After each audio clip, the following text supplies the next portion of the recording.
This time on Watchers of Tomorrow. There with JK Bug Control. Now look right here and all will be explained.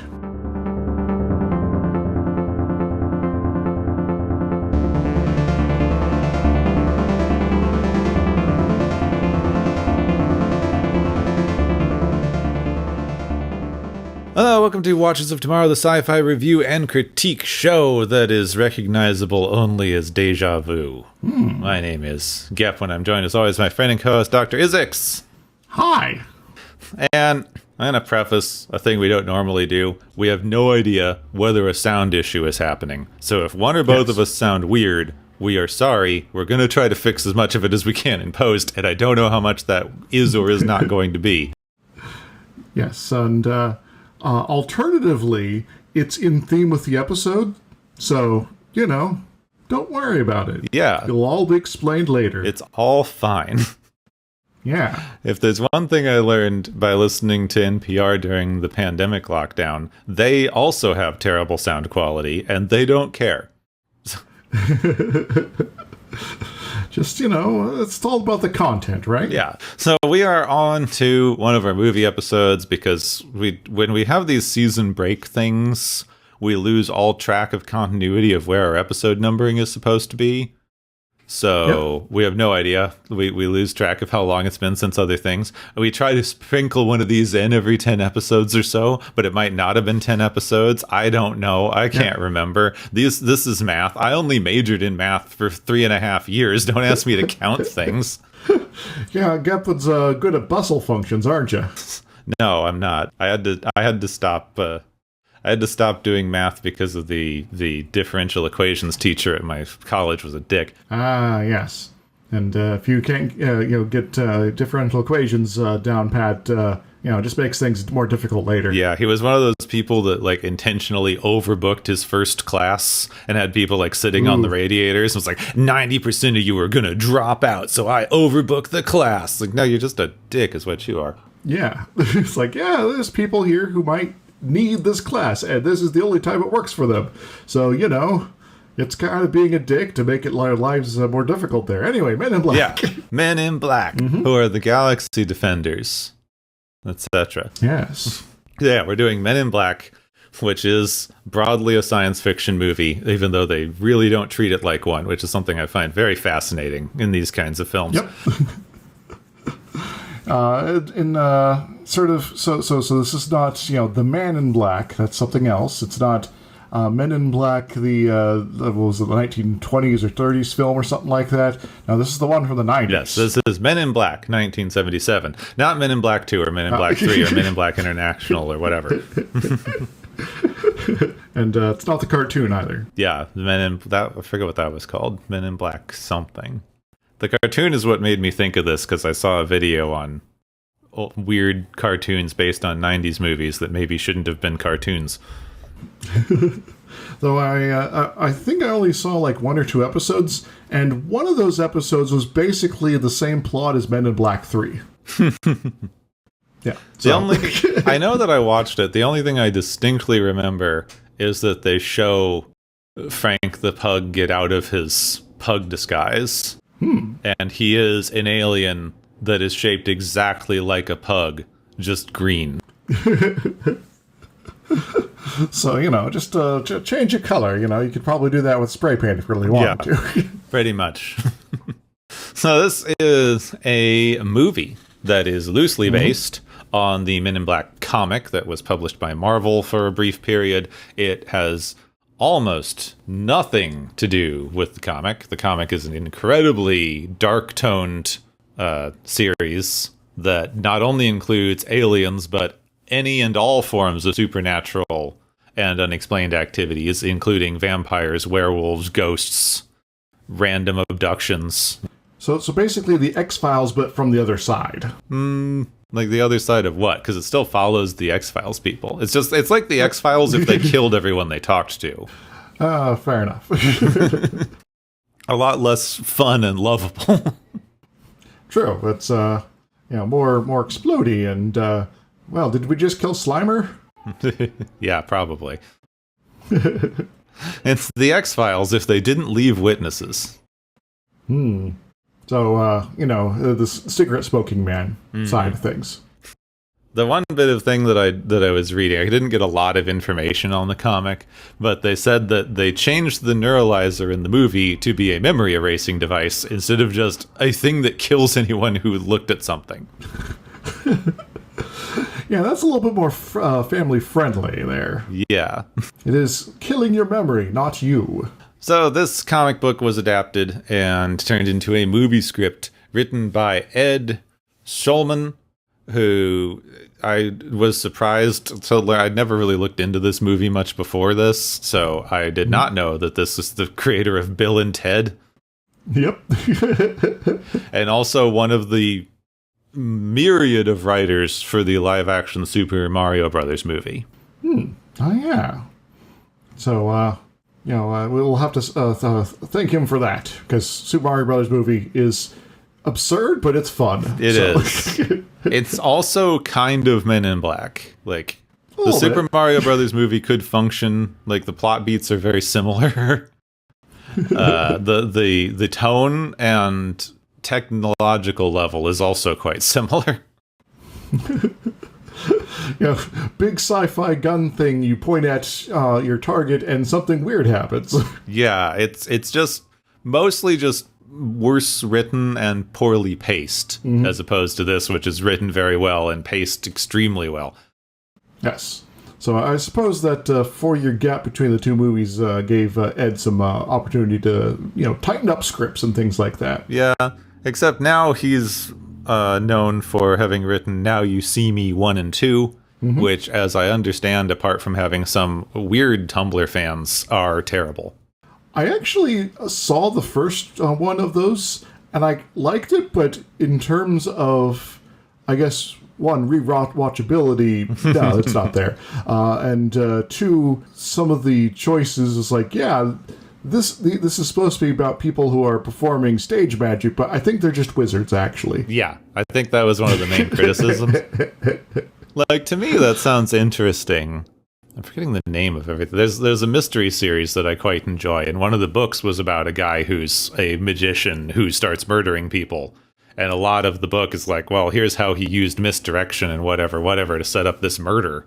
And that's really cool and interesting, and like, you can do it well. This is not that. Yeah, it's more of a, they did a thing, and now they're over there because, they just kind of are. And, we're not actually going to go into how this trick or whatever sort of worked. It's just special effects. Yeah. Don't worry about it. Don't worry about it is how it works. Kind of, yeah. So this movie also has a cast. I'm going to leave out some of the side characters, but thankfully for me, this is actually a comparatively compact movie. Yes. There are lots of background people just kind of milling about, run into them once or twice, but that's fine. Yeah, who we're going to talk about occasionally, but So we have Tommy Lee Jones playing Agent K.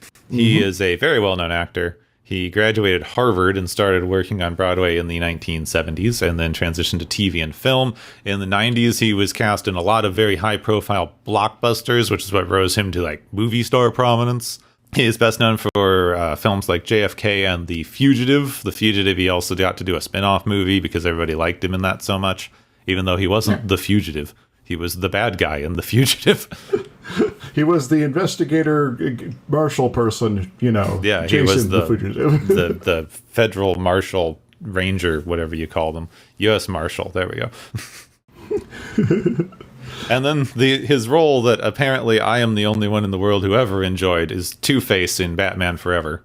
Yeah, it's a fun role. He's really hamming it up there and having a lot of fun. Yeah. And I could respect that. But you don't get to see him do very often in movies. Yeah, because he's kind of this older gentleman at this point where I'm being kind of a responsible adult here as opposed to a ridiculous comic book character. He was also in the film Volcano, which dares to ask, what if a volcano was boring?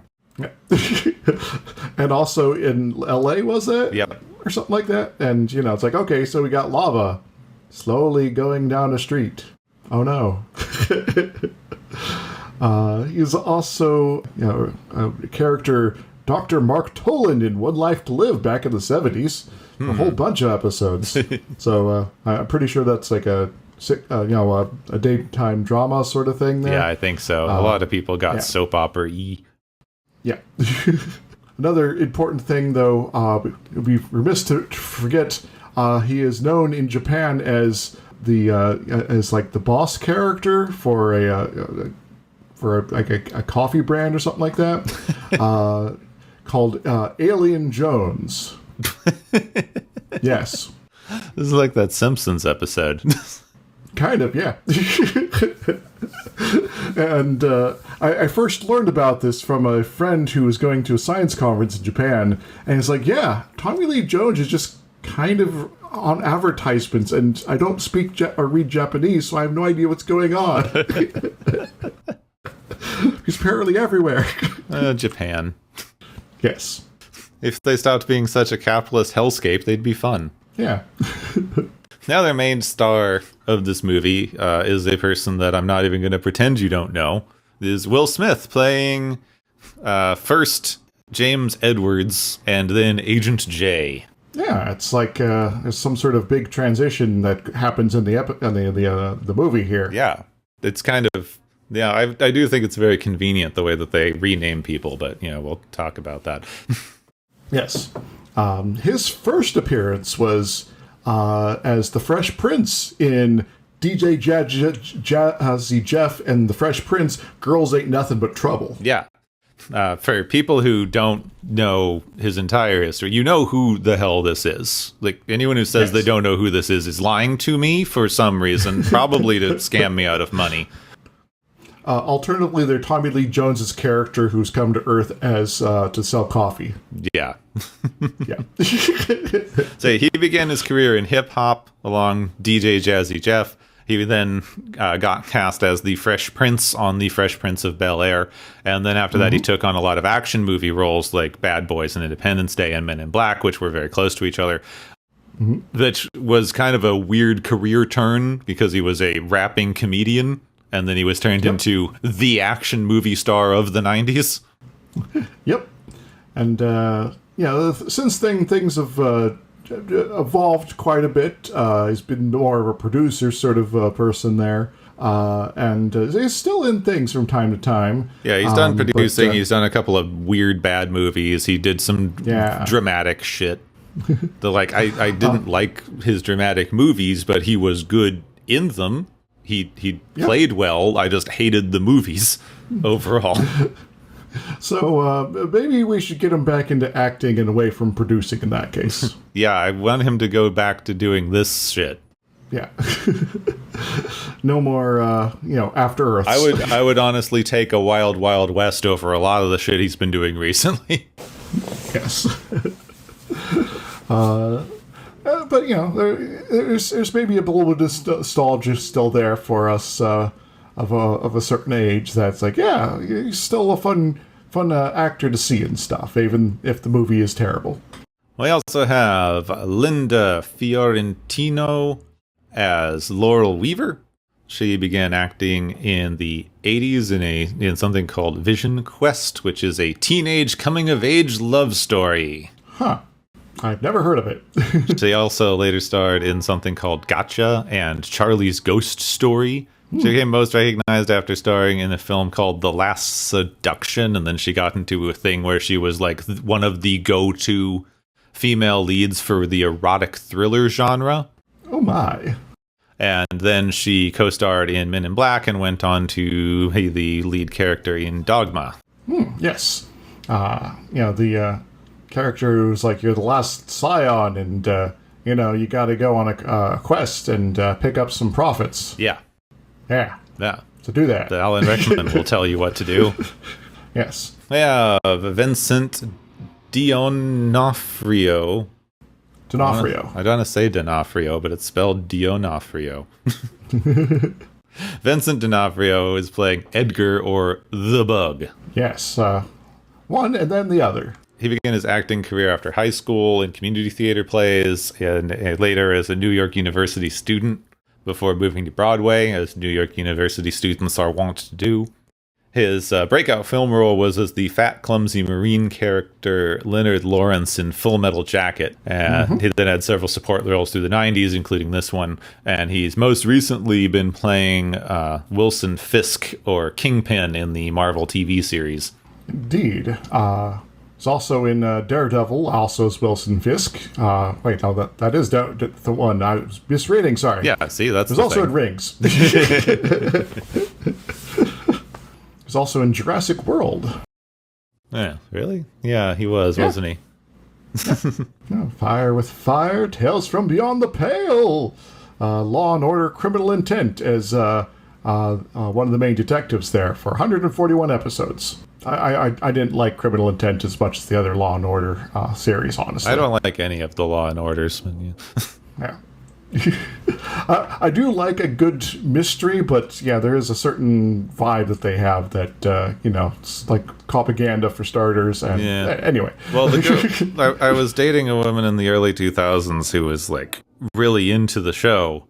So anytime I was over at her house, it would just be on, because if you like Law and Order and a Law and Order episode ends, you can just go to a different channel and find Law and Order. Yep. And I had to watch that thing like basically 24/7 anytime I was over with this woman.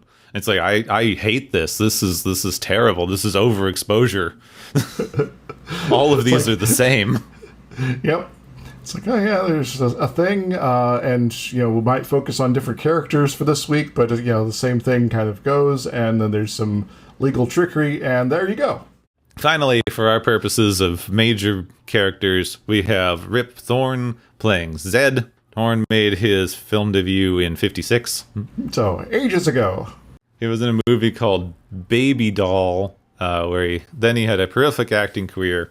He played Judas, one of the only apostles anyone remembers, in The King of Kings. Yes, it's Judas, John, Paul, Ringo, and the other guy. Yeah. Stuart Sutcliffe.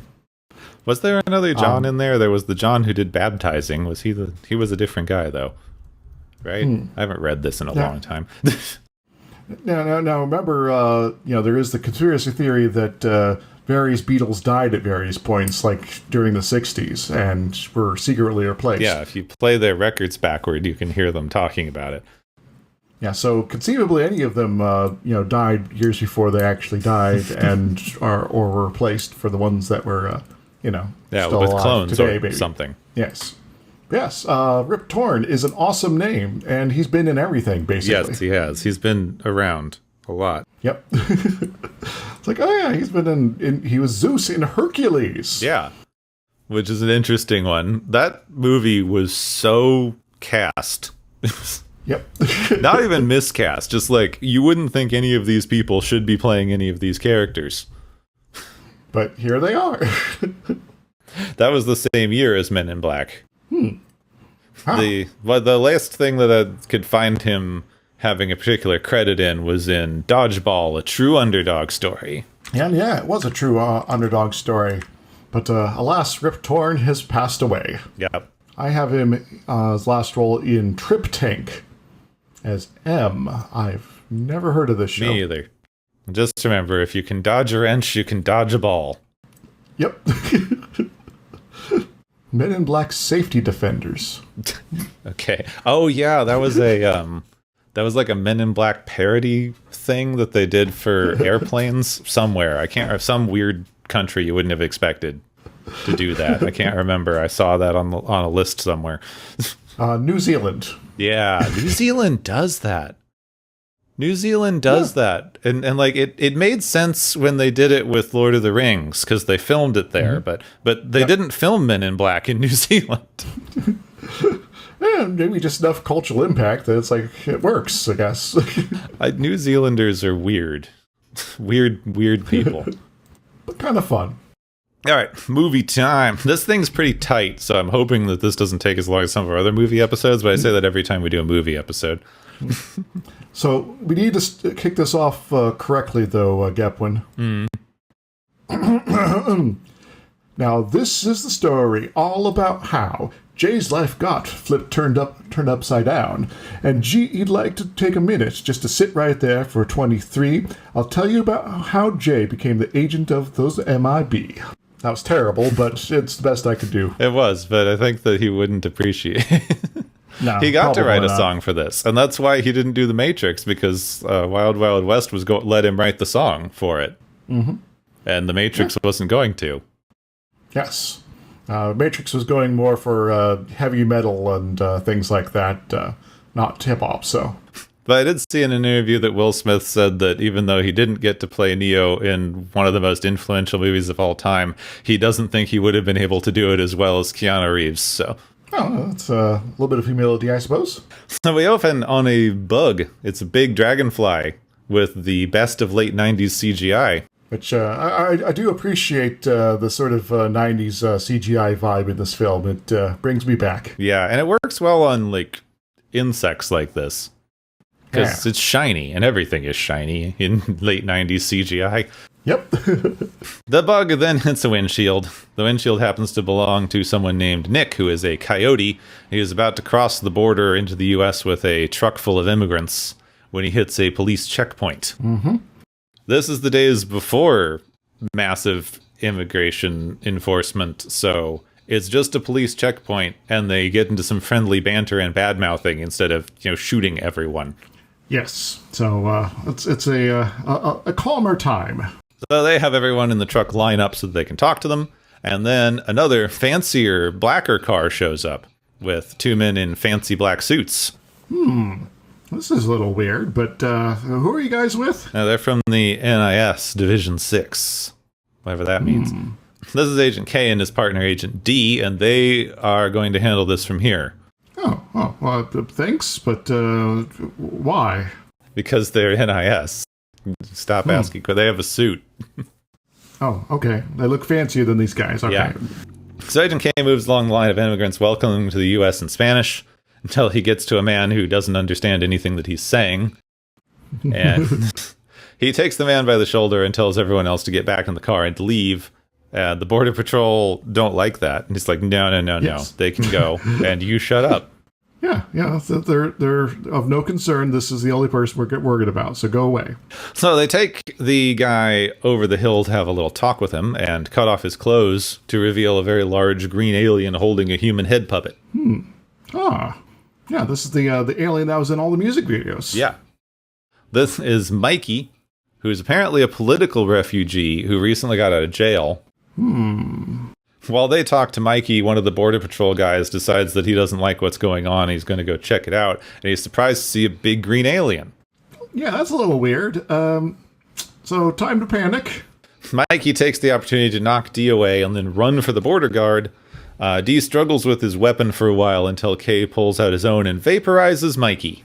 Oh, well, I guess that we saved the border guard guy, but Mikey's now dead. Yeah, which you just established that this guy is some sort of political refugee, and 10 seconds later, you just, blow him up. Yeah. A little over heavy-handed, but shrug, I guess. This is happening. Yeah. So the border guys are surprised. More men in black show up to torch the area. They tell the border guards to look at a little flashlight thing that he calls a neuralizer. And then he flashes the bulb and starts chastising them for not being as careful around a gas line as they should, and that they should be lucky to be alive. Now get out. Yeah, so you survived the explosion, and that's why there's going to be fire burn marks around here. So go away. I can't get across how good Tommy Lee Jones is in this movie. I thought it was interesting because in some interviews he said that he was upset that he didn't get any of the funny lines, but the way that they do his delivery, he is the funniest character in this whole thing. Yes. This whole thing, before he neuralizes the guards, you got some entrails on you there, bud. Yeah, it's like, we all want to take a shower. So after all the border guys leave, K and D sit down. D talks about how nice the stars are because he's getting too old for this shit. K gets out his neuralizer and he uses it to let D retire. Yeah, so have a good one, D. Though you'll not remember who I am. Or anything, really.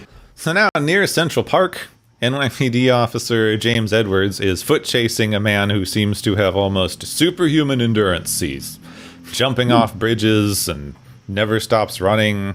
He does all kinds of stuff. Yeah, thankfully, Jay, a.k.a. Will Smith, James Edwards here, a.k.a. Will Smith, is actually a superhero, so... Yeah. So Edwards uses his ingenuity to jump onto a tourist bus and then catch another bus so that he can catch up with the guy and pin him against a wall. That's when he pulls out a weird gun that he's able to get out of his hand, which breaks and shatters and evaporates. Oh, well, that's convenient in terms of getting rid of murder weapons. It is. It's very inconvenient for being a gun. Yes. One doesn't normally want your weapons to be fragile. Maybe it reacts poorly to concrete. Yeah, maybe. This planet didn't have concrete wherever they made this alien gun. Everything is very soft there. The softest of planets. The man does a parkour and then runs up the side of the Guggenheim. So, hardcore parkour now. Yeah, very hardcore. Straight up a sheer wall, like 16 stories hardcore. But yeah, this is the Guggenheim Museum. It's in New York. It's kind of famous. It's a big spiral. Yeah. I did think it was kind of interesting watching this movie, because even this scene, it's like he pins him against a place next to Central Park. It's like, I recognize that wall. You don't see stuff that's actually shot in New York anymore. Yeah, it's all done in Cleveland these days. Yeah, or Toronto. Yeah. So Edwards shoots out the door of the Guggenheim and runs up the inner spiral thing, the famous inner spiral thing in the Guggenheim, so that he can get up and catch the guy on the roof. Yeah. It's like, just open the door and here he is. Face punch. So the man tells him that someone's coming to destroy the entire planet. Then he blinks a weird, creepy second set of eyelids and jumps off the roof. Oh. Well, he's able to run up the wall before. Is it going to be okay? No, this time, no. Oh, well, okay. Bye. We then go upstate to a farm where a man's yelling at his wife over dinner, and then a flying saucer crashes into his truck. Yeah, just after saying that the truck is the best thing on the farm. Yep. It's irony.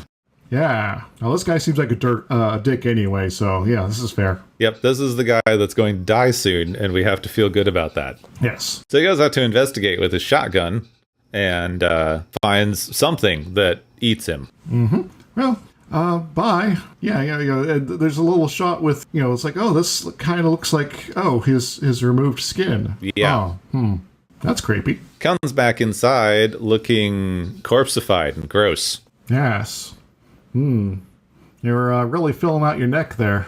He asks for sugar water and then pulls back his face skin and scares his wife unconscious and leaves to go get his spaceship. Well, usual day in upstate New York, I suppose. Yeah, depends on where you are, but yeah. Yeah. Later, Edwards is being questioned by the police, but he is the police. Well, the door to the interrogation room is open, so that means, he's an officer being interrogated as opposed to, just a normal suspect. Yeah. So they don't believe a word that he said because the other officers couldn't keep up with him because they're, fat and stupid looking. They're stereotypical cops. Yep.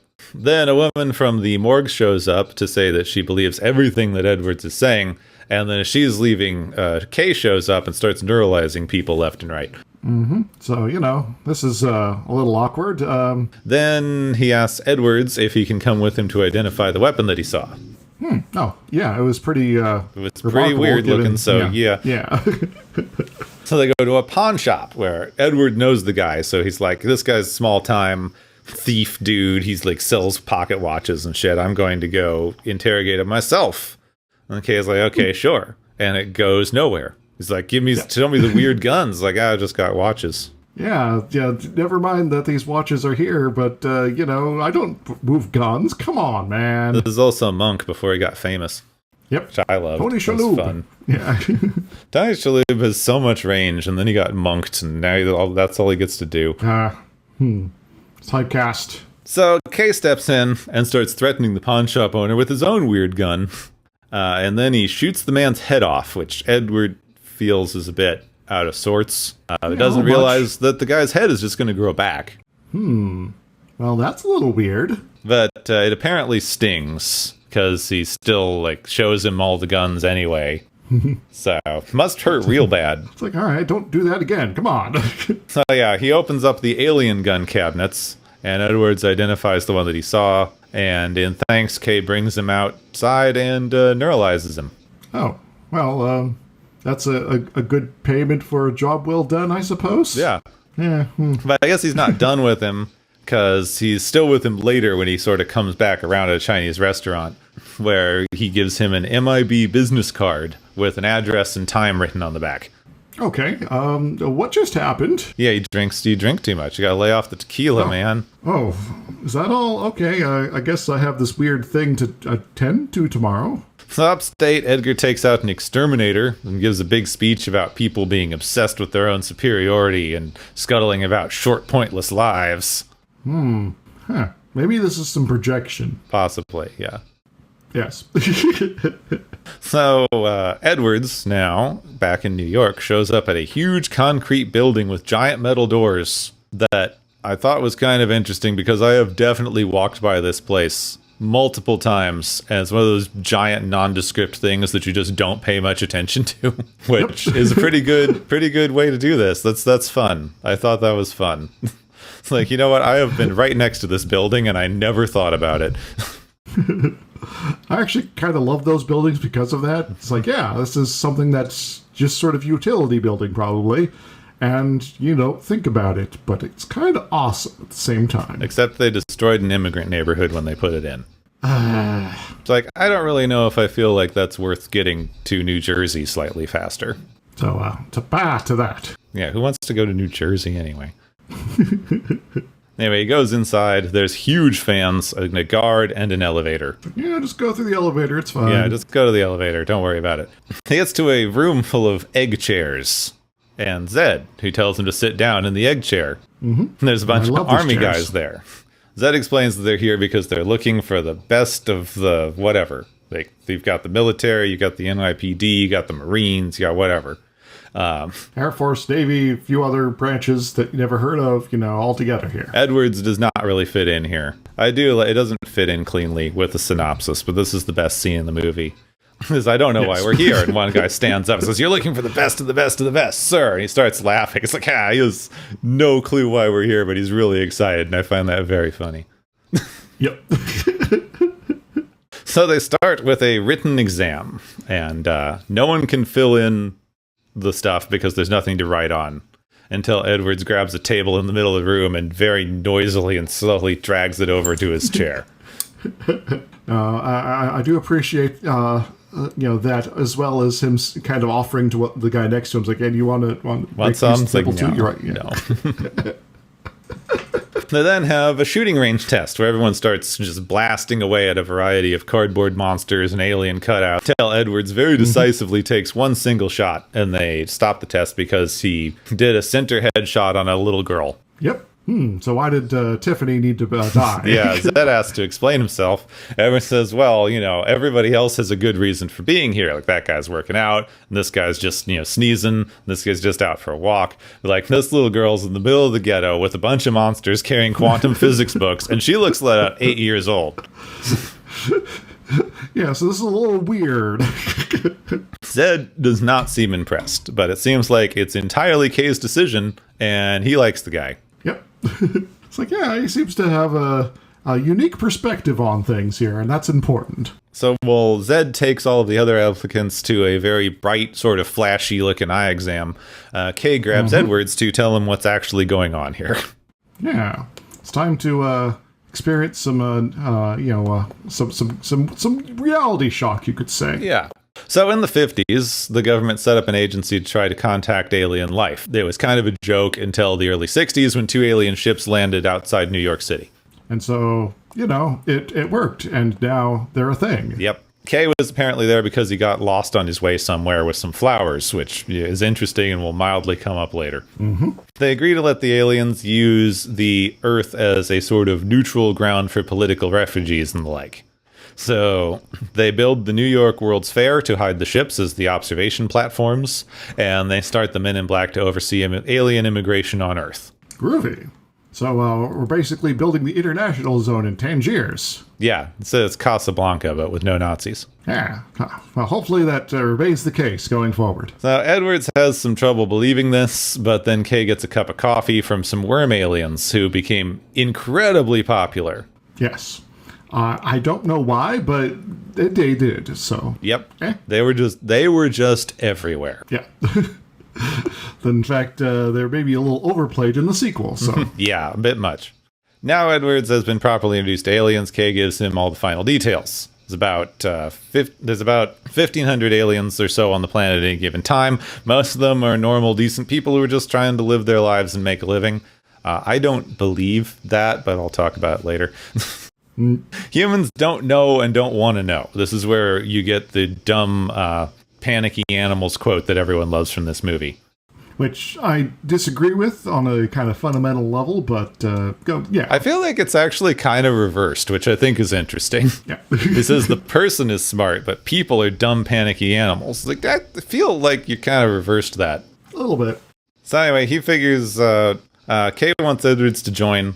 There's a catch, though. If he does join, he will have never existed, and he will continue to never exist. So it's a good thing we've not really established anything about your personal life, like family, friends, girlfriend, boyfriend, maybe. I don't know. They seem to need to find this very perfect, like, person who has no friends, no family, but also has, like, an intense amount of training, skills, and possibly, like, government contracts and shit, so... Yeah. So you're looking for a very specific person, and I'm not sure how often this is going to come up. Yes. It's going to be pretty rare, and, you kind of lucked out here. So he gives him until sunrise to think it over. Edwards, of course, decides to take him up on the offer. There would be no movie. So he heads back to the elevator building, and they go to a different floor that is apparently just alien customs. Yep. It's very bright here. It's almost like it's outside, but it's not. Yeah. Yeah. We got a lot of guys just milling about, and there's some aliens in the background. Mr. Hom is here from Star Trek. Mm-hmm. You got a grumpy slug man. It's definitely just the same guy, because he's just in line and no one mentions it. Yeah. Yes. So Kay gives Edwards the tour. They don't report to any branch of the government. They are self-funded through alien devices that they patent as new human technologies. Including Velcro, which, we all know was brought to Earth by Vulcans. Yep. That's why they said it was invented by the space program. Yep. Edward touches a round thing, and it bounces around the room in a big slapstick comedy moment that Will Smith gets to bug at the camera for a little while. Destroys everything in the chemical lab, bounces around here, smacks a couple people in the face, Yep. Why is there a chemical lab right there, though? Like, it seems they're exclusively to be able to hit by this bouncy ball thing.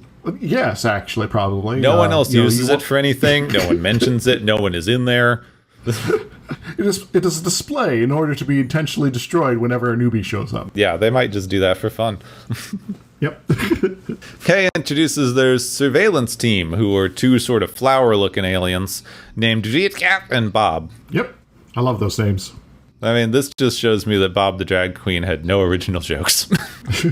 They are at a large screen where they can survey the location of any alien currently on the planet. Then they show Edwards his old teacher that he always knew was like an alien or something, just to prove that, this works.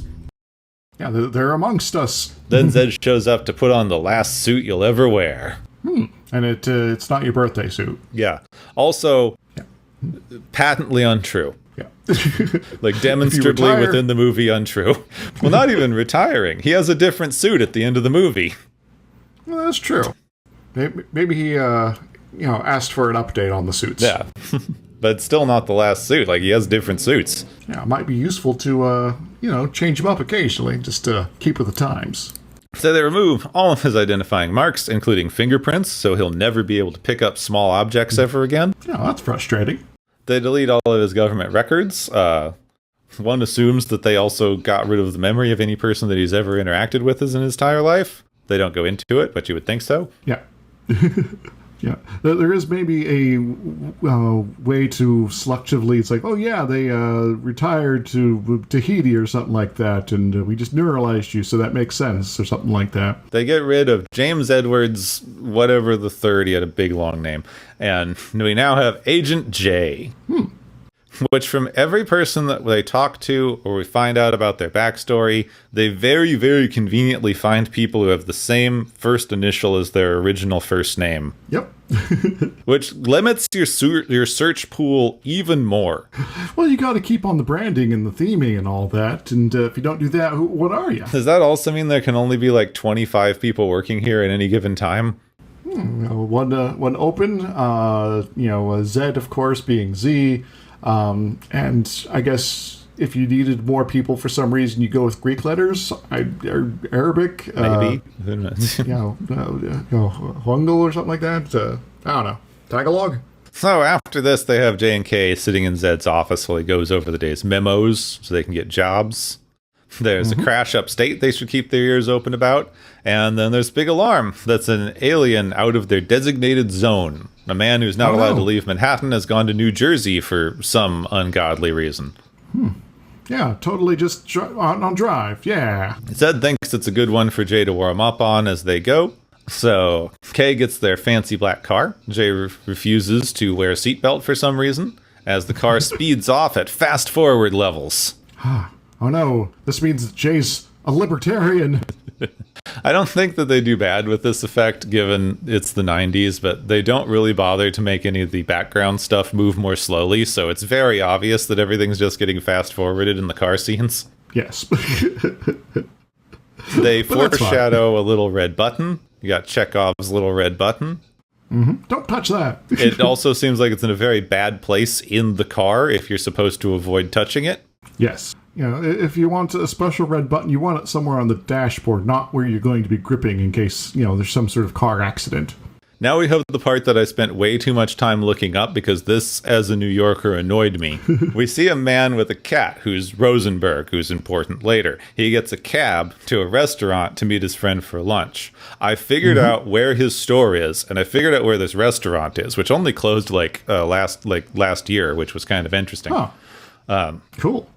This is an 11-minute car ride. He is charged $72 in 90s money. That seems a little much. The fare calculator that I use says that today this trip should cost you $18, which in 97 was $7.50. Yeah, so they multiplied it by 10, so he's getting ripped off. Yeah, which, he does say, the cab drivers on this planet always overcharge you. But this is not overcharging you.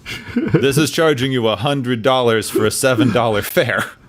Yes. That is way more than overcharging. And then also, in a slightly later bit, they say that he's got a bunch of worthless diamonds. So, I do not believe the thing that he said about the aliens here needing to make a living. Yes. I don't think the aliens here need money. These are political refugees who are funded by an external alien government. They are not here making a living. They don't know what money is. They don't need money for anything. And the cab drivers have figured this out. Yes. So the cab drivers are in the know about this alien business here and are just not making much hay out of it other than to overcharge them. I know that this is obviously a really rich dude for reasons that we know from alien stuff, but even the fact that he's taking a cab from his house to this restaurant, which is about a 20-minute walk. Yep. And neither of these are bad neighborhoods. He's going from the lower west side to the meatpacking district. So maybe he just doesn't like walking, but that also doesn't make sense, as we'll find out in a while. So anyway, he took an 11-minute car ride. He is at the restaurant to meet Mr. Holm, who we saw earlier. Rosenberg's apparently in grave danger because they see that a bug has landed on the planet, and Holm is very worried that the bug is here to kill him, but not worried enough that they shouldn't have pierogies. Yes. So first, pierogies. This was apparently some sort of Russian diner up in the meatpacking district right next to what's now Chelsea Market. Huh. And it closed last year. It still has pictures on Google Maps, but it's empty. Well, maybe they'll bring back pierogies with whoever moves in there next. I mean, there's plenty of places to get pierogies. We do not have a shortage of pierogies in this city. But what about more? I don't know. I live just south of one of the places where all of the Polish immigration happened. So, we have pierogies for days. Excellent. So Rosenberg has a box of diamonds to give to Holmes' kids. Again, aliens think diamonds are worthless and we're all stupid. Yep. Their lunch order is think about it. Their lunch order is picked up by Edgar, who gave the other service member a break in half. Half. Yeah. Oh. Real knee slapper, this guy. He's given away as soon as he puts their food down because he drops a bunch of cockroaches on the plate. Yeah, he just seems to bleed these occasionally. Yeah. Weird. And also exclusively Madagascar hissing cockroaches. Which, audiences in America in the 90s recognize insects, as opposed to, hissing cockroaches. These are the cockroaches you see at the zoo. These are not the cockroaches you see in the city. Yes. So it's an invasive species. Rosenberg goes, "You can kill us both." And he goes, "Yeah, good idea." And then he does, and he grabs the box and runs. Because obviously this is the most valuable thing here. So out on the road, K and J have tracked down the alien out of range from before. Turns out that it's a guy whose mate is giving birth. So he has J handle it while he talks to Reggie over here. So, Reggie, what's up? And never mind what's going on over there. Yeah, don't worry. There's tentacles. He's getting thrown around. There's comedy happening. They're heading out to meet a ship because everyone's leaving the planet. Jade gets tossed around funnily and then has a squid baby tossed into his arms and then spit on. Ew. This is another one of those things. Like, he said he didn't have any funny lines. So they get in the cars. Did anything about that seem weird to you? No, nothing at all. That's weird because they're going to risk an interplanetary jump with a newborn. So the aliens know something they don't. So it's time to check the hot sheets. What do you mean by hot sheets? It means tabloids. It means Bat Baby found in basement. Well, it's about time we got introduced to Bat Baby. One of the headlines is, "An alien stole my husband's skin." Oh, this old chestnut. Yeah. Always happen. They head upstate to Edgar's farm where they meet his wife, Beatrice, who is not really hopeful of more government types here to make fun of her. But they're very, very serious. Yeah, you're not going to believe me. Yeah, this is another good one. It's like, "You're going to make fun of me?" It's like, "No, we at the FBI do not have a sense of humor we're aware of." Excellent. Says the police came and interviewed her, didn't believe a thing she said. But she does know that whatever came back from outside was not her husband because she knows her husband, and this guy was less abusive. Yeah, so he was sure he's demanding sugar water, but nicely. He was more friendly. Yeah, he was more friendly about it. He asked for sugar water. Kay goes, fuck, sugar water, and then pulls out the neuralizer immediately. Jay's annoyed because he's really quick on the draw with this thing, and he also wants to give people better memories. Because Kay just keeps making up some normal bullshit. Yeah. So maybe she went out and got herself some nice things, and makeover, decorator, get rid of this farm chic. Yeah, and you didn't need him anyway, so it's good he left. As a matter of fact, you kicked him out. I want to see, I really wish she had showed up in the next movie, just all glammed up as a fashionista, being very confused about what happened to her husband.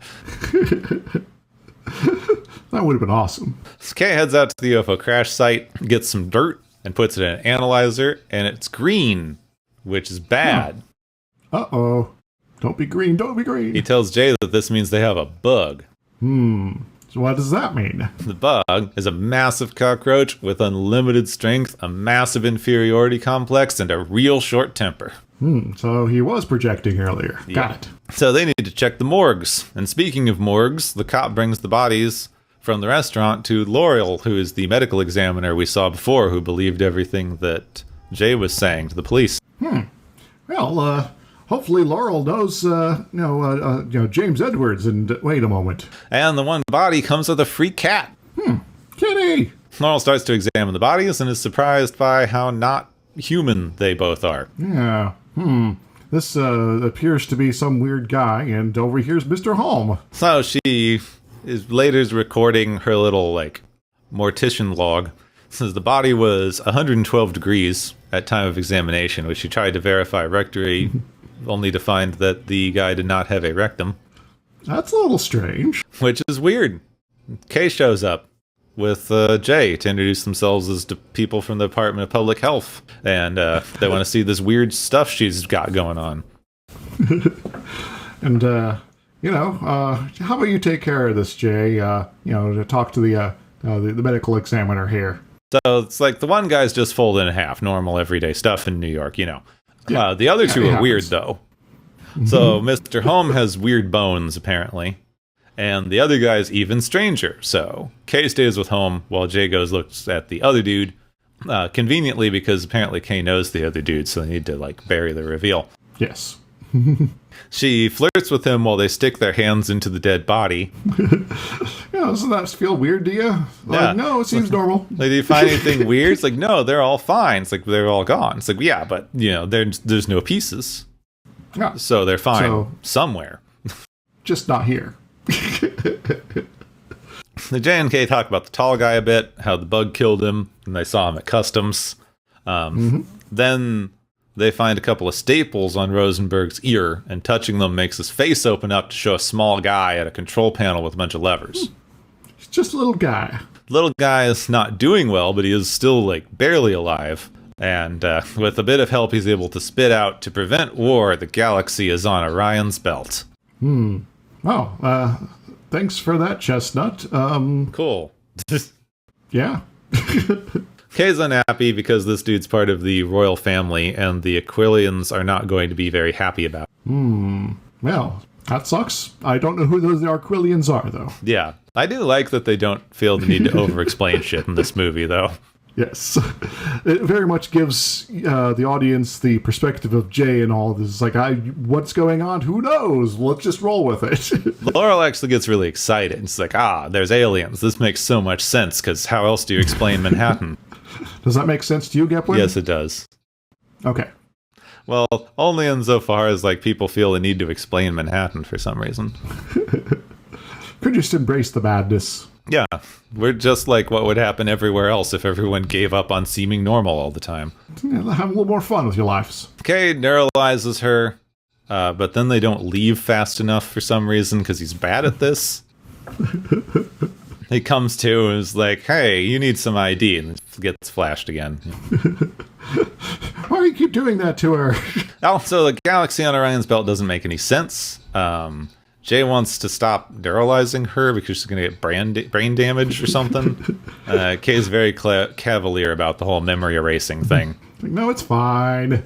Meanwhile, we get Edgar in his truck trying to open the box he stole, and it's full of worthless diamonds. Not whatever do this the- galaxy thing is that he's looking for. And diamonds, you could just make in a high pressure a press search situation there. They're useless. Yeah, unless you want to make a laser or something. Yeah. This is just from some other random thing I saw. It just reminded me how all 90s movies were obsessed with the idea that you could just take a random cut diamond and throw it into a thing and it would become a laser. Yep. Nobody knows how lasers work. They're magic. So. Back at MIB headquarters, Kay gets set up on a computer to satellite spy on some random woman, but there's whimsical music, so it's probably fine. So this is a little creepy, but fine. All right. And Jay, you noticed this. Only later. Zed tells Jay there's not a galaxy in Orion's belt. It's these 3 stars. He helpfully highlights it on the big screen in case anyone doesn't know what Orion is as a constellation. One of those is a nebula, but who's counting? Well, there's Aldatok, Aldebaran, and Mintaka, which are actually stars. The Orion Nebula is right there, though. But Mintaka is also the planet where we've had a Star Trek episode before. So, Oh, yeah. yeah. Remember the Mintakans? They're like Vulcans, but not. Yeah, those dudes. Yeah. So they're not actually that far away. That's fun. So Jay does find Kay looking at the woman that he's obviously spying on, and he's very embarrassed. It's a long-lost love. Oh, my God. Because that's who he was trying to bring flowers to when he accidentally found the aliens. Yeah, it's, you got character background now, Kay. Congratulations. You have more than Jay does. Zed calls them over to the big screen because everyone is leaving the planet, and they figure out it's because there's a large battle cruiser here to blow the Earth up. Oh, that seems like a terrible thing. They Yeah. sent a message that sounds pissed, but they don't know what they're saying. They translate it. Well, hopefully they have a universal translator somewhere nearby. In the meantime, they send Kay and Jay to Rosenberg's jewelry store to get Jay a weapon. Well, they get Jay a weapon. The sentence flowed better that way. He gets a little one, and if you know anything about this movie, you know that Jay gets a very small gun. Yes. Are you trying to emasculate me? What? Right after I wrote this, I was playing Borderlands 4, and I fucking found the noisy cricket as one of the legendaries in Borderlands 4. Like, people know this one. It's not very useful, but I guess it's just there to be funny. Edgar gets to the jewelry store first, and he smashes up the place, and then just sees 100 pictures of Rosenberg's cat, who's named Orion. Huh. Coincidence? No. Edgar's interrupted by a tow truck coming for his big bug car that he stole from the exterminator guy. He goes outside to kill the dude when Jay and Kay show up to the store. They find the place all smashed up. Then Jay sees Edgar outside because he just finished killing the tow truck guy. Now, the tow truck guy was, not going to take any of Edgar's crap, but, Yeah, but, like, I get the New York of it all. He's got a gun. He's like, I'm not worried about you. I've got a gun. It's like, but this guy has a shotgun pointed at you, and you go, yeah, I have a gun in my belt. What are you going to do? Shoot me before I pull it out? Yeah, that's ridiculous. Yeah. Jay lines up a shot with his comically small gun, which blows up the window, blows up half a truck, blows him backward into a wall, and breaks some things. Ooh, this has some kick to it. Edgar gets into the tow truck and starts dragging the bugmobile away. Jay runs into the street and continues shooting into a crowded Manhattan traffic. Yeah, if you're trying to be top secret about this is what not to do. He does manage to dislodge the bug truck, so at least Edgar doesn't have his UFO anymore. That's useful. Kay does yell at him for discharging his weapon in view of the public. Jay tries to argue they don't have time for this shit because, there's a battle cruiser. There's always a battle cruiser or a death ray or a plague that's going to wipe out life on Earth. The only thing that we have to worry about is making sure that none of these people know about it. Yep. Safety mixing in with secrecy, and the balance is slightly towards secrecy. Got it. Zen contacts them to say that they've translated some more of the message, and all they want is the galaxy. And if they hand it over, they won't destroy Earth, so it's all good. Okay, you have the galaxy. Oh, not this one that we live in? Oh. They still don't know what the fuck a galaxy is, because they are stupider than the bug. Alas. Edgar stops off at a random street vendor to ask where he keeps his dead. After some random confusion, he gets pointed to the morgue, and Edgar grabs a stack of postcards of the Queen's World's Fair towers. Huh. So, all this is coming together, man. Also, he's lucky that, just didn't say cemetery. Yeah, that's true. That would be my first thought. Like, morgue is so far from my list of places, just generally. I don't think I would ever think to mention it to someone. So, cemetery, Ghostbusters, containment system, a parallel dimension, Yeah. Kay thinks that this situation is so out of hand that they need to get an expert in intergalactic politics. They should have someone like that on staff. You would think so. This is the second thing that anybody who remembers this movie knows, because this is Frank the Pug. He's, like, the second most famous alien from these movies after the little worm guys. Because he's a pug that talks. Yeah.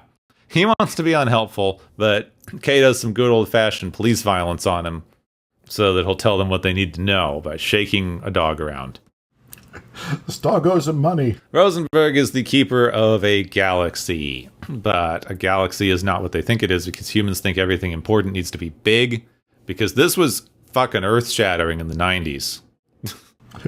You think important things is big, but what if important things small? Dun dun dun! Really blowing your 90s brain with that one. This is before The Matrix, so we were all stupid.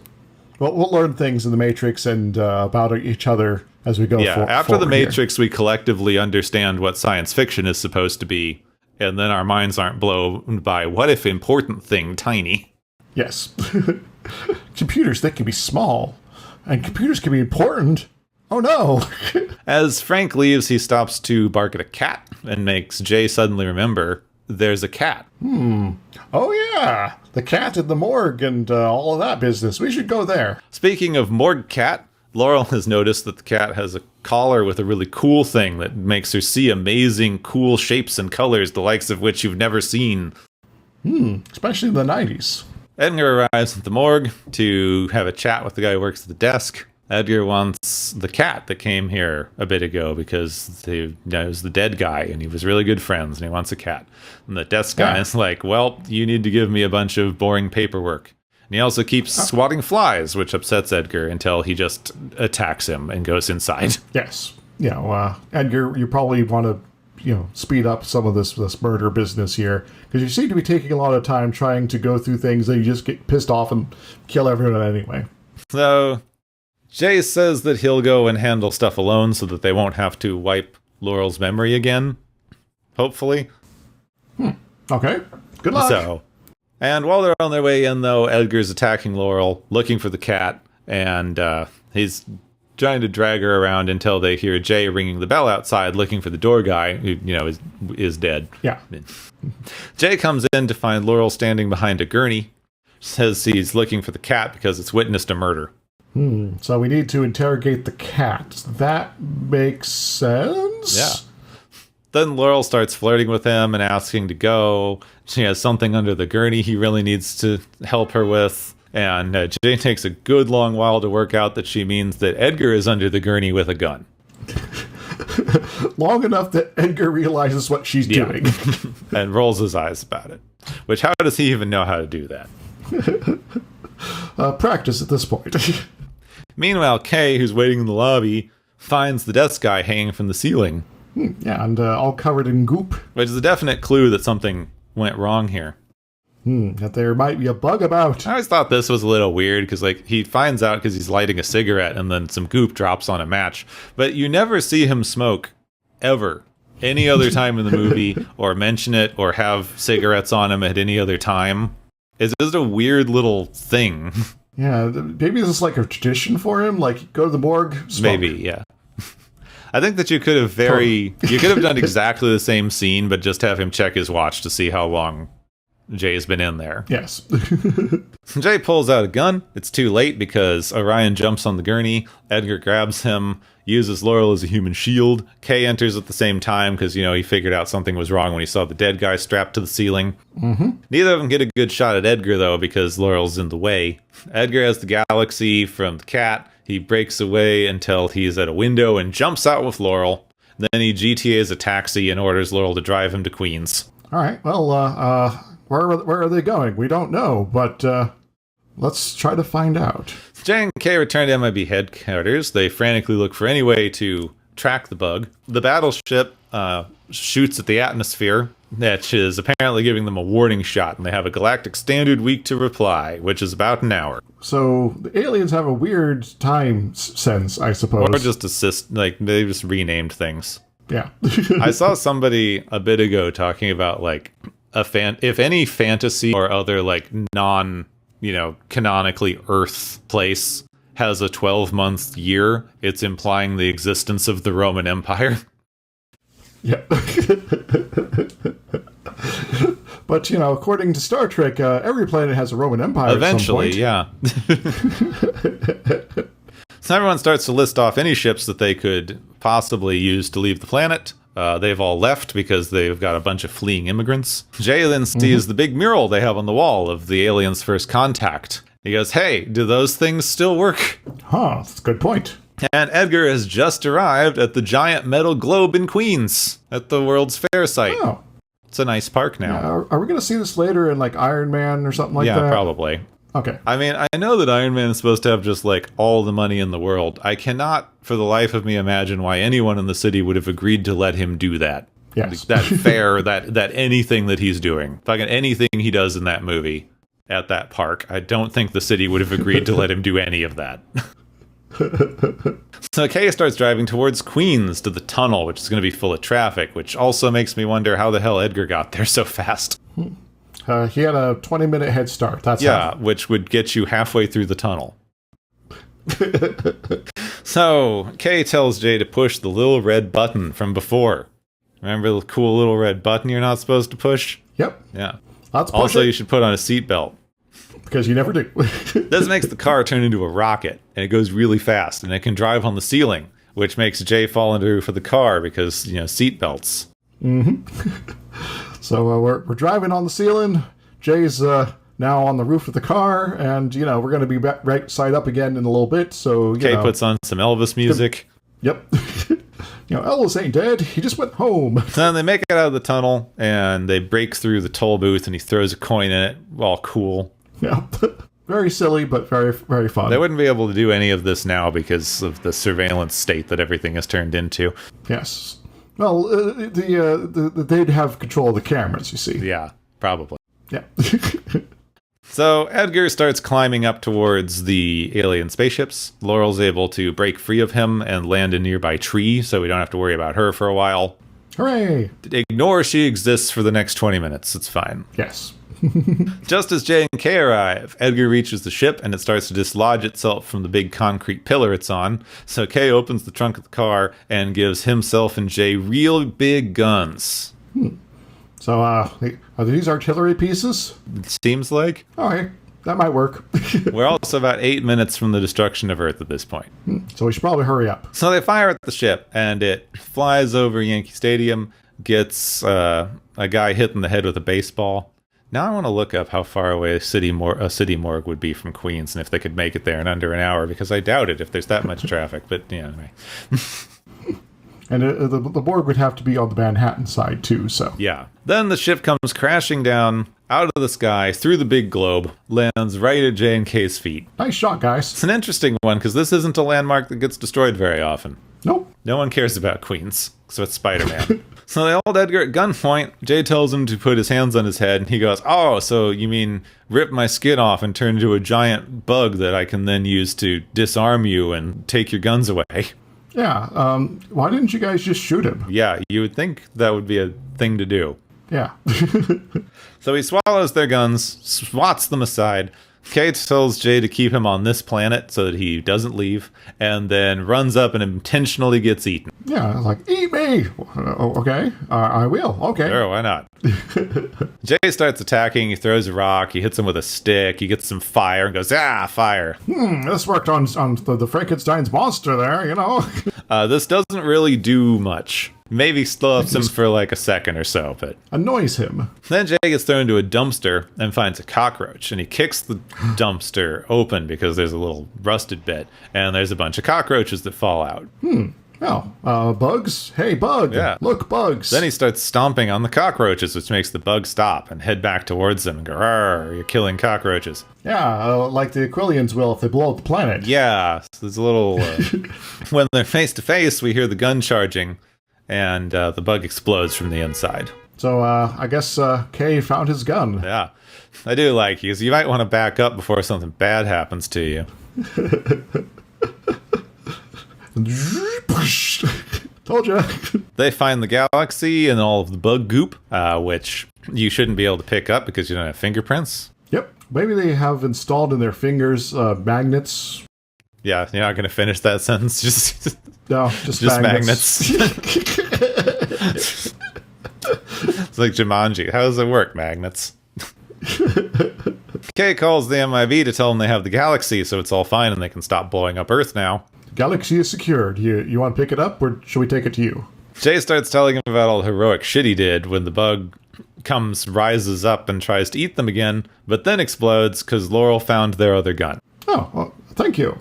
You exist again. Hooray! They go back to MIB headquarters. Jay doesn't want to wipe Laurel's memory. Kay pulls out the neuralizer and explains that it's actually for him. She's standing in the back going like, "My apartment's not even on this island." It's like, we know you're a city employee. You don't live in Manhattan. Yep. You live in Brooklyn or Staten Island. I'm going to say Brooklyn. So Kay gives Jay the neuralizer, goes, "I've been doing this job too long. I've been training a replacement. I don't want to have to remember all of this shit that I just did, honestly." Yeah. There's a lot of memories here that, including being inside that guy's gullet that aren't my jam, baby. So Jay very sadly uses the flashy thing on Kay. So now Jay's the master of the neuralizer. Later on, Jay picks up some tabloids, which mostly reference thing that happened during the big bug fight. And the last one shows Kay and the woman he was spying on reading "The Man Awakes from 35-Year Coma." Ah, well, that's cool. He gets to go back to the life he put on pause for 35 years. Jay goes back to Laurel, who's now Agent L, because they need to get tickets for a Knicks game for the consulate. And they say that they should talk to Dennis Rodman because he's an alien, because he's got tattoos and shit. And, that's not a good disguise, I guess? Yeah, I guess. No, the Rocky Horror-looking fucker who was with Frank seems to have not been an alien. He's just Frank's bodyguard, I guess. So they drive away, and the camera zooms out and out and out more until we see the galaxy, which is being used to play a game of marbles by some impossibly large or possibly extra-dimensional alien things. Yes. And this is sort of a thing that happens in the later movies, too, that, it's like, your world is not what you think it is. Surprise! Yeah, there's always something. Yeah. The impossibility of it all is highlighted right at the end. So, Men in Black. Yeah. I think that's... I keep watching old movies. We watch old movies for this. And I keep trying to go, I need to go back and look at this movie I haven't seen in a long time or remember it being good. And it's like, movies just were better. Movies suck now. Yep. There's so much fun in this here, but now it's like there's an aspect in more recent movies of everything needs to have a certain amount of weight and importance in order to get people on the internet to be chatting about it in a certain way so that they hype it or condemn it or both, and that way you get more people in the seats, and never mind that it actually subtracts from the quality of the film. Yeah. The thing is also somehow just paced better than modern movies. Yeah. I don't know why modern movies are paced so badly. Well, maybe they're copying their pace. They're copying That's it to a terrible what? joke. What was that? Yeah. What was that? Was that a joke? Did that? Are you proud of yourself? That was a copy paste joke. Anyway. Yeah, copy paste. Cut it. Undo. Are you proud of that? Do you want to leave that in the episode? It's terrible in just the right way, I think. So obviously this is an immigration movie, sort of. Yes. And a film that highlights both a sort of enforcement side of things as well as the immigrant side of things, and very much a intersection of Earth problems, aka the United States, and everybody else's problems, aka everybody else's. And how do we handle this here? So I was reading some interesting kind of things about this because I was curious. I figured somebody must have written something about this movie, either when it came out or more recently, because it's still pretty famous. Yeah. I found very little, but one constant thing that I did find was several articles from right around 2017-ish, talking about how now that we have bad immigration policies because of stuff that happened in 2017, looking back, it's kind of laughable. It's like, we have such terrible immigration policies now. So just wait. Yeah, they're going to get worse and worse because, the people that, really hate on immigrants are in power, and no matter how much they make it worse, they want to make it even more worse. Yeah. Yeah, it's almost like you can never satisfy these folks. So every single one of these articles had this weird theme of going, so we need to be looking to Men in Black to see good and ethical immigration. Like just shooting people in the back just because they happen to be, threatening an INS person. Yeah. There were two main takeaways. One is the scene at the beginning where they say, well, I guess there's three general, but the two main immigration ones were the scene at the beginning where Kay tells the normal human immigrants that they can just go into the U.S. because we don't need to worry about them. We have bigger things to worry about. Mm-hmm. Which seems to be implying that we shouldn't worry about normal human immigration because there might be aliens. Yeah. But really it's just something like, he just sees that all the immigrants are fine and normal. And the other thing that everyone said is the other thing he did, which is he let everybody else in because he just wants to take care of the bad apples. And so, select the bad apples out and just kind of blow them up. Yeah. So, who makes the decision about who's good and bad here? Yeah, this is constantly the thing that I find that, like, this movie, and kind of by extension, these, like, various, like, middle of the road pundit types who were espousing we should follow it in the 2017-ish era. I thought, I was thinking about it, and it's an interesting one on this movie because it manages to be both centrist neoliberal and fascist at the same time. They're centrist neoliberal fascists. Which, is oddly enough a thing that can exist simultaneously. Yeah. Because they very much have, like, we're the ones who are deciding what's good. We'll leave people alone. We're just taking care of the few bad people. Everything's fine. Also, we don't need to report to the government. We're independent operators. We make all of the laws and decisions. We have no oversight, and no one can question us. Yeah, so we are all powerful, but we're doing it for your benefit. Yeah, we're so, all powerful, but benevolently. Us. Yeah. So don't worry about it, and just put us out of your memory here. Or we'll force it out. They never fully go into the organizational structure, but it also seems like the movie, if you pay attention, is implying that they don't work for human governments, but they do seem to report to some sort of overarching intergalactic organization. Because who else would have asked them to be a political home for refugees? Indeed. Unless that was sort of a weird compromise position that they, it's like, well, you guys might want to invade us, so can we figure out a way to not have that happen? But still, someone nice. has agreed that the Earth is some sort of politically neutral area. Yeah. Which is one of the reasons I mentioned the Tangiers International Zone, where it was kind of like that for a good portion of its existence in the mid-20th century there. And it was sort of simultaneously overseen by several governments, most of them European, despite being in Africa because colonialism. But it was very much a case where, there's no one fully in charge, but there are foreign powers that have influence here. Yeah, so that's going to be fun. And some foreign power can just come in and decide to blow you up if you have a thing they want. Or in the case of Spain, occupy you during most of World War II.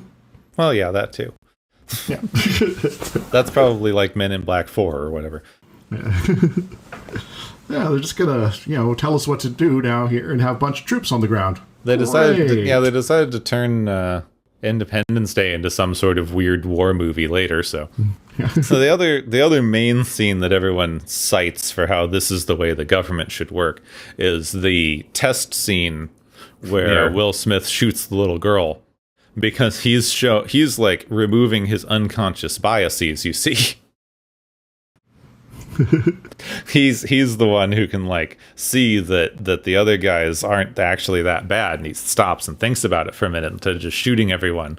So what I thought was very funny about that is like, okay, fine, you're saying there's unconscious biases and that's what's wrong with American policing, not intentional taught conscious biases that we enforce on a structural level. Oh, okay, so you got part of the problem identified, but you're intentionally leaving out the rest of the problem. Yeah, but by extension, you are then saying that the solution to this is, in fact, to shoot little white girls, which is a little surprising for a movie, even in the, especially in the 90s. So maybe the answer is not to shoot anybody on the street and be like, "Come on, guys." The thing that bothers me really hard whenever I read these like pro and anti-immigration things is that unless you're going very far left, like open borders people, everyone agrees that immigrants are bad. Like, the level kind of changes. But if you have this, like, well, most immigrants are fine, and we just need to take care of the bad apples. And that's my nice, like, leftist, politically neutral stance. Just take care of the bad apple immigrants. That's exactly what the right is saying they're going to do. That's exactly the thing the right is saying they're doing. And so you're basically staking out a position that seems no different from the folks that disagree with you basically about everything. So you're kind of being useless, I suppose? Yeah, you're sitting there going, well, the right is taking out people who aren't bad apples, and I'll only take out people that are bad apples. But at this point, you're just arguing over where the line is. Yeah, there's a certain level of, all right, so it's like the guy with the compromise sign standing between the KKK on one side and, everybody else on the other side there. And, compromise is like, so you want half persecution of people randomly for no reason? What? Well, that's the thing that we got. That's what everyone agrees on. Like, what's the compromise between like the old separate but equal, the races can't be together politics, and this thing now we're like, well, what if we just have sort of de facto segregation?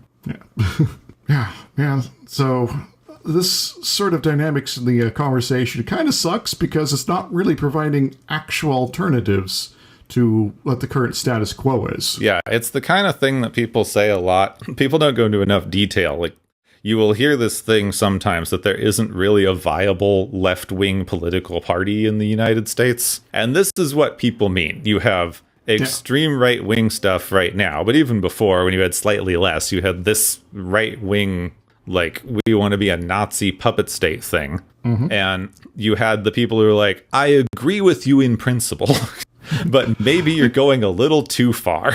Maybe we should have fewer concentration camps. Yeah. Or we shouldn't have concentration camps. We should have state-funded prisons that can reproduce slave labor, which are different which are completely different because the name, you see. Yeah, and this will help the economy, and so it's good. Yeah. Yeah. And that's what everyone always cares about. So don't think about the details or how it's just sort of a, sticking out a position that's just a half measure for what the extremists over there on the right want to do. Because you've never in your entire life, I can guarantee it, had one of these stupid political debates where they go, they want open borders, and the person doesn't say, oh, no, of course not. Just one time it'd be nice if someone said, yeah, what of it? Yeah. I actually do know several folks who actively, go out of their way to advocate for abolition of, borders and border control and, tweaks on those sort of concepts.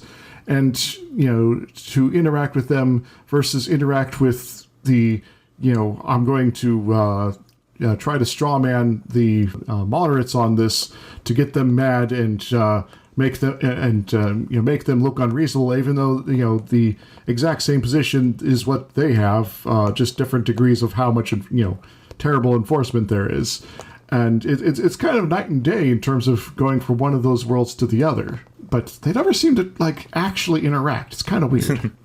Well, because you still don't have a viable way to do that. Like, we're still at a place where any random person can yell communist at someone who has even the most basic ideas that you should tax someone.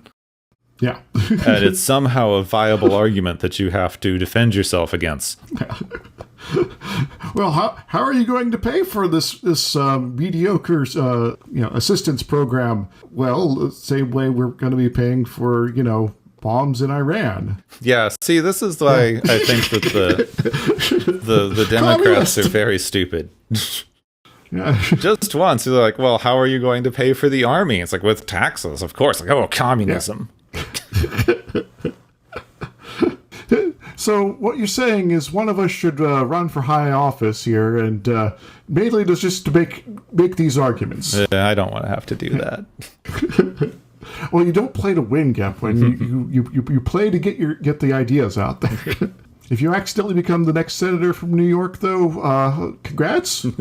I do keep getting text messages from some network in Arizona, because I'm still on their number list somehow, who keep asking me if I want to run for political office in Arizona. Maybe, can you from here? I think it depends. It might depend on which office. I think that there's several things that don't make you have to live in the state. The comptroller of water quality or something, I don't know. The local MIB agent. Yeah, there you go.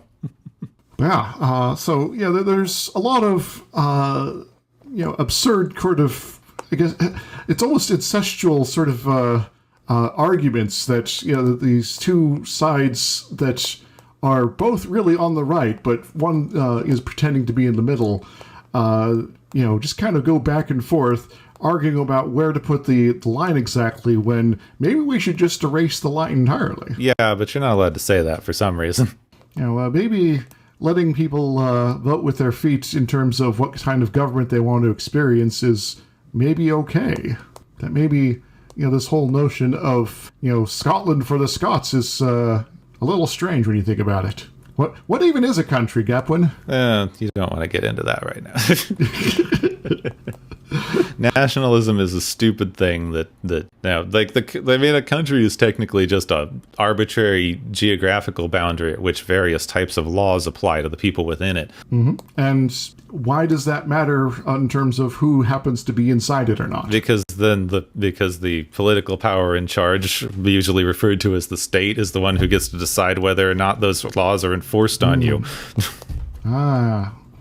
So there is maybe an option of a state being radically changed because people that want a better life come here and force that government to make life not terrible for people. The main thing that we have with this is the only reason to enforce this kind of like dictatorial closed border thing, which is actually a very, very recent development even in U.S. history. Remember Ellis Island? Yeah. But even more recent than that, so we'd had free immigration for ages where you just showed up and we went, do you have tuberculosis? Okay, fine, you're in. Yep. And as it's good you don't have it. So that lasted for a while. I'd have to look up the exact dates. Then we got really, really xenophobic towards the Chinese and had to introduce some laws to try to keep people from immigrating from Asia. But just Asia. And then that turned into our modern, we need you to do paperwork and stuff to immigrate system. But even within that, there was times before the 80s, 90s, where the border was somewhat porous. You still had people who lived in Mexico and just walk across the line to do some work and then go back home, and no one cared. It's yeah, sure, they are a citizen of this other country. They live there, in fact. But, I'm right on the border, and I want to pay them some money to do work for us here. Then you got more and more enforcement when you had to turn people from Mexico into a scary othered class that we were going to use to fearmonger people, which is the main thing that we're doing with most of our border stuff, which you can tell because the racism.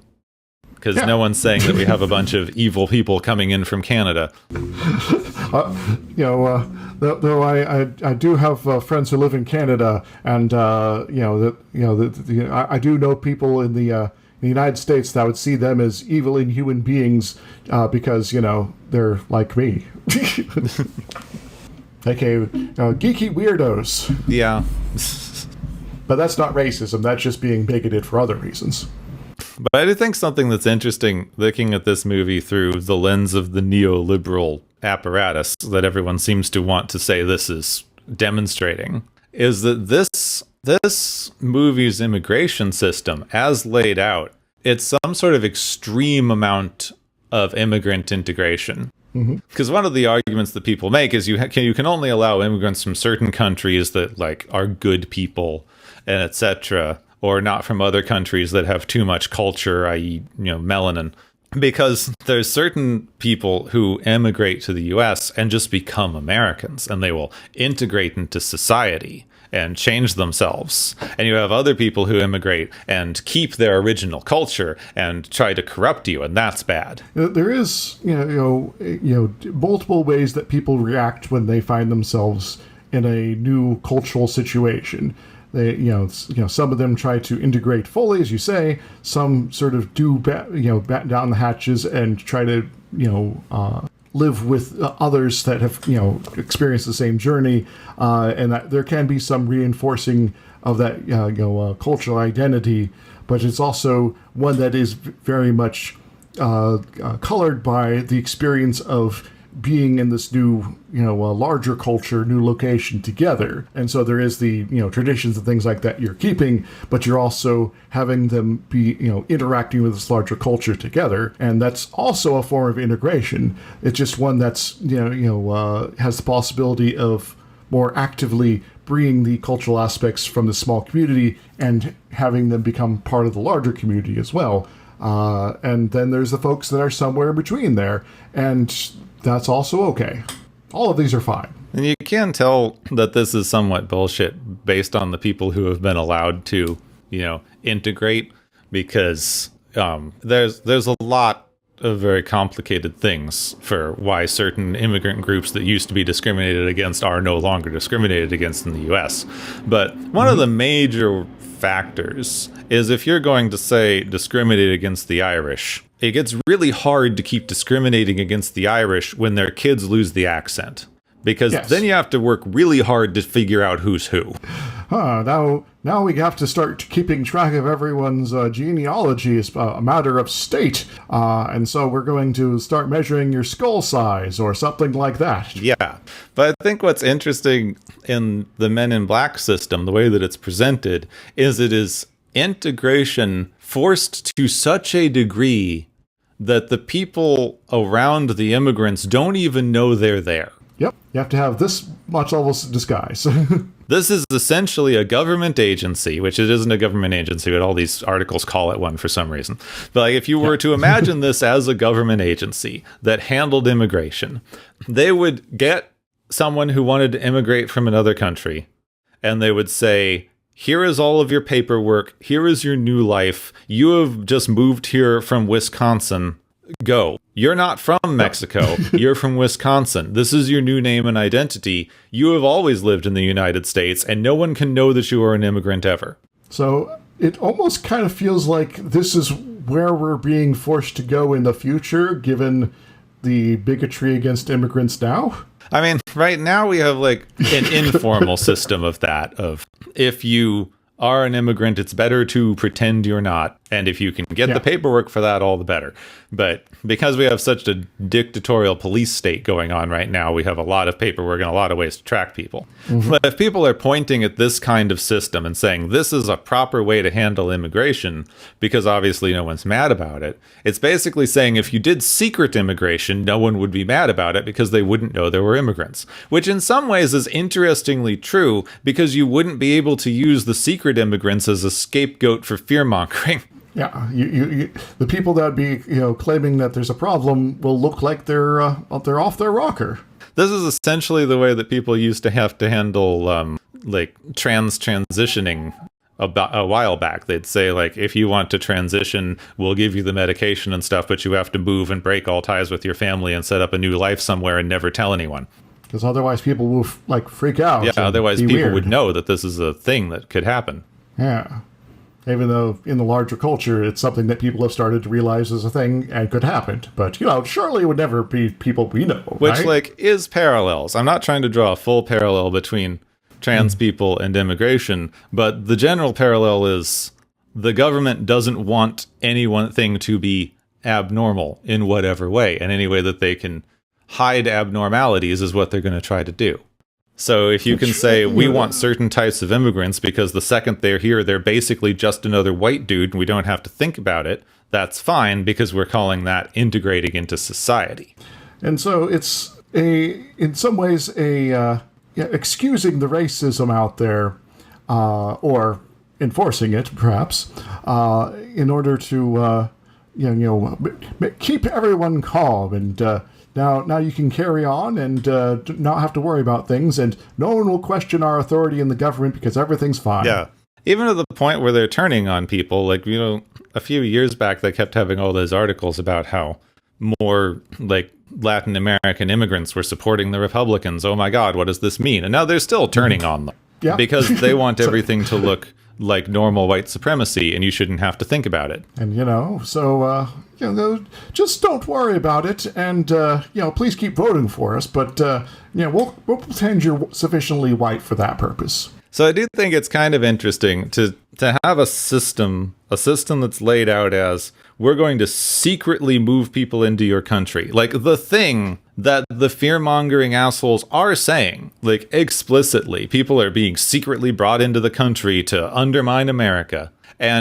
But because of the way that you can present that, you can either say, here's a bunch of secret Soviet sleeper agents, essentially, that are here to destroy America, or you can do this and say, well, if you don't know they're an immigrant, they're just another white dude, so what's the problem? Yep. Especially in this case, there's not a big geopolitical enemy that you need to be fear-mongering about in order to support other things your government wants to be doing. But you will notice that both of those still agree on the core concept that being an immigrant is bad. Yeah. One just thinks that it's bad because they're going to undermine America, and the other one thinks it's bad and you should pretend it's not happening. Indeed. So, what if instead, immigrants coming to a country was not bad? And that's what we always said was happening before, but we didn't really believe it. Dang it. There is, something to be said, though, about the aspirational concept of the United States, of a land of freedom and opportunity. And that seems pretty appealing to people outside the country, right? So maybe becoming a land that's just awful and terrible, maybe that's the way they want to end immigration. Well, now. You have to do this, possibly. They have to do this to keep the fear-mongering up. I've always found that very interesting. Because, I don't know all of the main political shit around open borders. I haven't studied it, academically. I do know that the way that they're enforcing stuff now is making everything more dangerous intentionally so that they can point to it and go, look, it's more dangerous and we need to do more of it. Because if you just had open borders and you had everyone go through the normal checkpoint and anybody could come in, then you'd be checking everybody who came in and it would be fine. And anybody who didn't want to go through the normal checkpoint would be up to something illegal, and it'd be really easy to tell. This is, Osama bin Laden's clone here, and he's up to no good. And, he's going to be the one that avoids the checkpoint. So keeping an eye out for that, someone trying to sneak over, that would make sense. And then, everyone who's not that. Yeah, but the people who want to apply for asylum or just have a day job. They would go through the normal checkpoint and everything will be fine. And they'd be, happy to, follow the law because they know that if they don't, they could get in some trouble and, booted out pretty easily. And so you get a, situation in that case where, the folks that are coming in and following the legal process, an easy legal process, are happy to be, your ideal, immigrants here, and everyone who's not following the process then are not. But as things are now becoming, it's impossible to go through that system. There's so many controls and limits that not everyone, even who follows all the rules and requirements, is going to get through it. And what more, we now have ICE running around picking up people that are here legally and just kicking them out of the country for no reason. Yeah, including people who never immigrated in the first place. Yeah, including United States citizens. So it's very much a case of, the system that it now exists now, it is more useful to avoid all of that and just hope you don't get noticed. And so the good immigrants and the ones that people might actually be up to no good are now in the same pool, and that's a lot harder to deal with. But if you're trying to create more of a authoritarian system to target immigrants in general, you want that because now you can look, oh, there's bad apples in that barrel, and never mind, we put them all in the same barrel.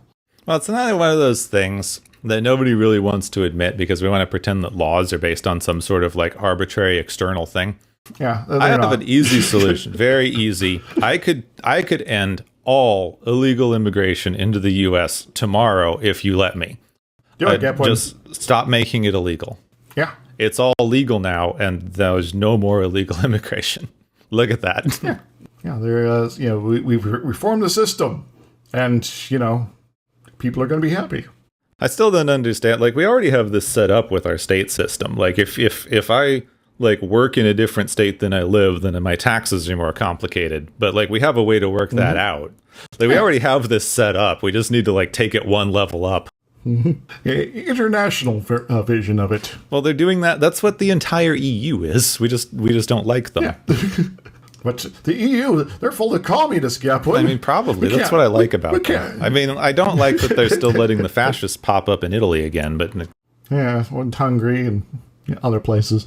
But hypothetically, they have a nice, strong system to encourage democracy long term. Possibly, yeah. We'll see. Yeah. They just passed some very interesting laws about trans rights in the EU, so we'll see what the fascists try to do about that. Yes. And hopefully the fascists lose. Well, one can hope. So, hey, European Union people who listen to the show, make sure the fascists lose, okay? Because they will eventually eat themselves, but it's not fun to wait for. Yeah, everyone else has to suffer till then. So, a slight diversion, though. The Men in Black here does also remind me of a episode of Doctor Who. Of course it does. And it was one that was made after Men in Black, the Zygon invasion. So the thing about Zygons is that they were originally conceived of as an alien in the classic series, and then came back more recent series. Their whole thing is that they can make themselves look like a human. Yeah, they're the ones that are like big red squid thingies, right? Yes, they look like tentacles, just like, but not like they don't have tentacles. They are. They're red tentacles. It's very subtle. Yes. And in the Zygon invasion, we find out that there's been a fallout from a previous episode where they showed up, that they've now effectively come to live amongst us. Across the world, millions of these aliens have taken on human forms and are now hanging out. But there's now a faction that wants to cause a ruckus here. And that particular episode is actually kind of terrible. But for only kind of tangentially reasons related to this stuff here. The one immediately after it, the Zygon inversion, I'd say is much better, because it's actually not really about immigration anymore for that one. It's more about the conflict and war as a general concept. Anyway, but the invasion there is very much a case of these are aliens that are being forced 100%, as you laid out in Men in Black. You must hide. You must pretend you are not here. And the upset faction of the aliens is that they don't want to have to pretend anymore. So, Gepwin, it's time for me to stop pretending. You actually are a Viking. Well, some of my ancestors maybe were, they're from Scandinavia, so... but I'm... Gepwin, I'm not actually an artificial large language model. I'm actually a real person. Well, we started this podcast too long ago for you to be a very functional large language model. So, but now people didn't realize that they're now going to be thrown off and surprised, and their world's shattered. I used to read stuff from language models back then because it was funny. If you were a language model from when we started this, it's like, so Star Trek, cat, burger. Cat burger. Q shows up, and everyone's very sad. Worf decides to enjoy ballroom dancing. Well, I do think it's very fun to look at any immigration stuff when you have all of the AI revolution things supposedly happening. Because, you can't let an immigrant take your job. But the computer... But you could take a computer. Yeah, that's the totally computer fine. should take your job, and what's wrong with you for standing in the way of progress? So, I guess if we want to solve immigration, we just have to put all the immigrants inside a room and tell everyone there's computers in there? Which is what we do anyway. That was that whole Amazon store thing. Yeah, true. And plenty of, the learning systems for these... quote AI, they're not actually AIs, is built from people in various countries around the world getting paid low wages to give it a thumbs up or thumbs down on if it makes sense or not. So we're already doing that. Yeah. I still like we should be getting that Mass Effect thing in here. These are VIs. Virtual intelligence. Makes sense. They're actually stupid, but they're supposed to look like they're intelligent. If I'm going to go for AI from fiction, I want Skibby the Magnificent in here myself. But part of that is because he'll mess with people who are actually terrible. One thing that I feel like somebody needs to do, I've kind of considered it, but I don't think I'm good enough at the business stuff for that. You need to make the world's first AI CEO. We've trained it on all of the CEO decisions, Just let them run the company. Yeah. Like, are you saying that you don't Yeah. trust the AI enough? Because you've been, selling it. Yeah. So OpenAI, we want to replace your CEO. All right. Well, if we're talking about AI this much, do we have any other immigration stuff? AI immigrants. Oh, yeah. Not necessarily, but I do have the concept of Men in Black to maybe bring it up. Well, they're just like government dudes wear suits, Yeah. In fact, that might have been the cause of the original inspiration. So I think it was back in the 40s in Washington State. There was a guy who saw some like pieces of metal raining down around him, and maybe an aircraft or something like that. Something weird was going on, and he's like, "I'm gonna like tell people about this." And this guy in a black suit shows up later and is like, "Yeah, this is don't worry about it and stuff." And then there's. He's like, oh, this guy's trying to intimidate me or something. And later there's like some army people that are supposed to come in to like actually investigate and like talk to him and such. But on their way in, their airplane crashed. Oh, no. Obviously, there's a conspiracy going on. So unlucky. And yeah, and so this idea of a government agent of some sort from who knows what agency with a certain sort of look to them, showing up to tell you that this UFO crash you just witnessed is not real, became a thing in conspiracy theory circles. And, it percolated there for a good long while, and then was used as, part of the inspirations for the comic book that we talked about earlier there. And so, around that point, it's like, okay, starting to become like a little bit more aware of in the larger culture than things like the X-Files, where show up and there are the government agents of the FBI, but also the secret conspiracy people who are also running around in suits. And so there's people with suits and people with suits, and they're against other people in suits, and there's aliens that are wearing human suits or something like that. And then finally we culminate in Jose Chung's From Outer Space, which is one of my favorite X-File episodes. So that's the one where specifically the Men in Black, played by Jesse Ventura and Alex Trebek, show up. That does sound interesting. Yes. The premise of the episode is an author shows up to get accounts of a weird series of events that Scully and Mulder investigated, and so it's all told in sort of flashback sort of format. And several of the narrators are very unreliable for various reasons here. And so when we're doing the flashback stuff, sometimes people are doing weird stuff that's kind of out of character, like Mulder just screaming "ah," and a few times throughout the episode, various characters have encounters with these strange people wearing dark outfits, black hats, driving a black car, showing up and telling them, yeah, don't worry about this. People often mistake this thing that happened as this other thing here. And, this is not anything you have to actually think about. But I'm acting really weird, so you remember me, and what the hell's actually going on? You don't have to think about this. Good night. That's fun.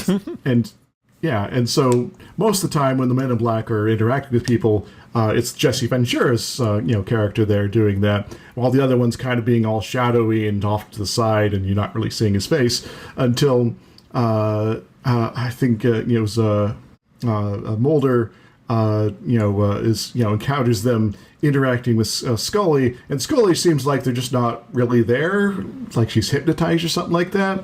And he's like, what's going on, guys? And, the Jesse Ventura character talks to him. And then, suddenly the other one shows up, and it's Alex Trebek. And it says, you're feeling very tired.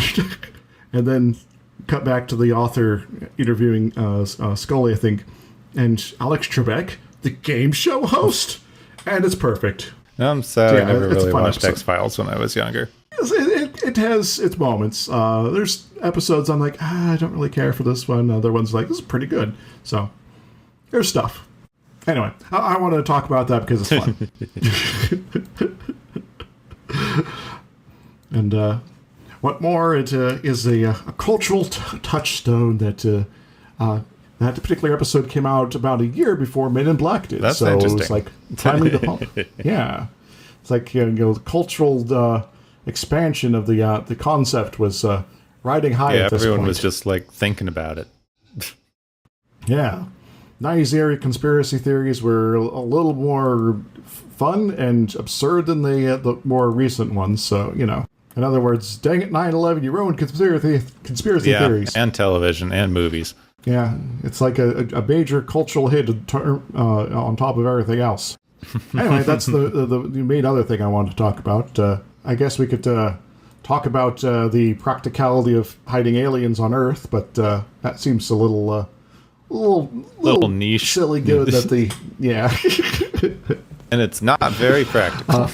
No, in fact, the second movie, it seems like the aliens are almost kind of just hanging out just randomly on the street, like anyone could just drop by and see, oh, there's a bunch of aliens here.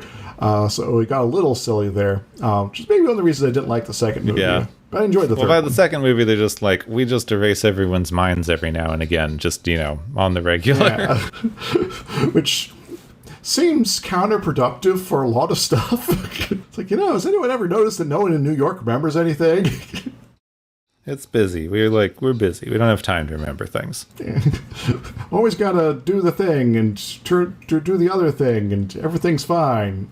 How are you? Oh, and we've gone on, and we always run long on these movie episodes anyway. So it's probably time for the Galaxy's favorite game show. Woohoo!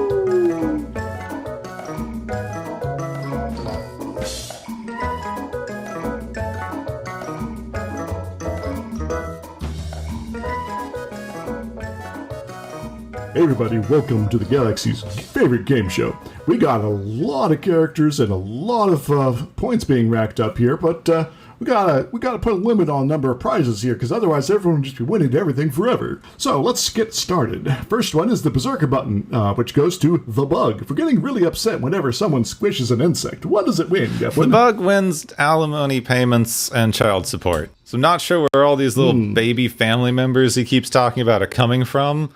But he wants to blow up Earth.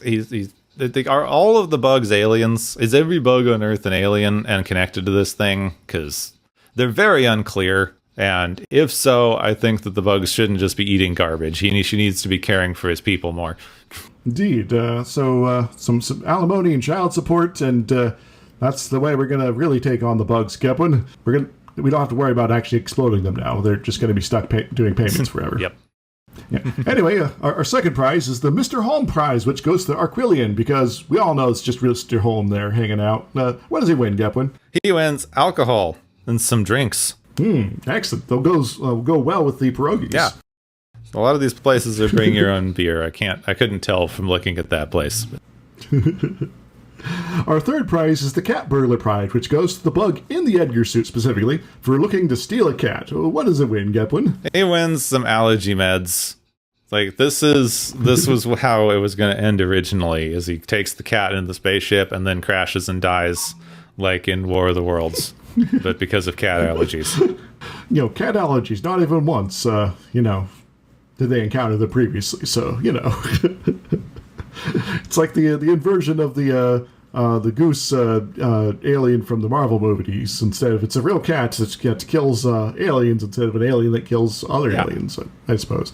Yeah, it's not an alien that looks like a cat. It's just a cat and it kills aliens. Yeah, that look like humans sometimes. Our next prize is the 2 days from retirement prize, which goes to K and D, but mostly K, who's secretly looking for his replacement. What do they win? They both win the bulletproof vest they're clearly wearing, because they're both so close to retirement, and nobody shoots them. Mm-hmm. The only time we run into really alien guns are either in the hands of the Men in Black or in the one guy's shop there, and the one at the beginning that, has an allergy to concrete. So the alien guns don't really do much and don't get fired at our heroes at all, so, Yeah, it's very well and good that all of the aliens are very bad at using guns. Yeah. Maybe alien guns are passe at this point or something like that. They use, boomerangs. Our next one is the Space Boot Prize, which goes to Zed for locking down all the remaining alien spacecraft that are trying to leave the planet. Or so he thinks. What's he win? Zed wins the alien tow truck. I've never understood the booting thing, because here they boot cars for parking in bad parking spaces for too long, and then the car is just permanently taking up your parking space. Yep. So maybe you should just tow them. That would make more sense. But, the person that owns the boot, well, they'll not get as much money then. Anyway, the next prize to hand out, we got a lot, is the Whoops Prize, which goes to Jay for screwing up a few times as he learns quite a bit about the organization and how they operate. What does he win? Don't ignore the breaking glass sounds. He wins the neuralizers because that is the only way that this organization could do this bad at training people. Just, if someone screws up too much, neuralize them and start over or fire them or whatever.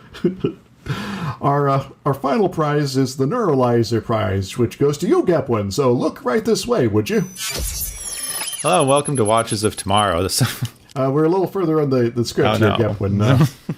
Yes, so feel free to take us away out of the game show portion here. And, I've missed some things. Yeah, you did pretty well, though. We talked about immigration and a few other things, as well as how sexy my voice is. It is always very sexy.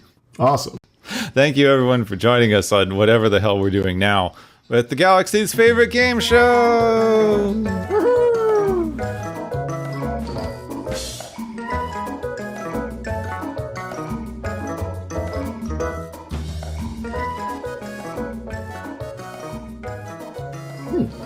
Oh, Men in Black. Ah, Men in Blacks. Yeah, so what are we doing next time? I do it did remind me. I see a bunch of boots just by the side of the road. I think people have finally have figured out how to just unscrew the things, and I think it's very funny. With the right kind of equipment, there you go. Just need a little torque. So next we are back. We're back to the Star Trekking with an episode I don't really remember. So I do. So last time on TNG, Miles and Kago got married, and now we're going to have the fallout of that marriage, the wounded. Because they wound each other deeply? No. We now can see how they are now interacting in the domestic life, so. And there's something with Cardassians. Yes, in fact, we get introduced to the Cardassians for the first time. Oh, right. This is the one where they have the stupid little beards. Yeah, and the weird head helmet things that look terrible. Yeah. Yeah. Okay, yeah. Then we get Gul Dukat, but he's pretending not to be for some reason. Yeah, it's like his cousin or something like that. But he's not going to get anywhere. He's got a stupid little beard. Oh, Gold was set. There we go.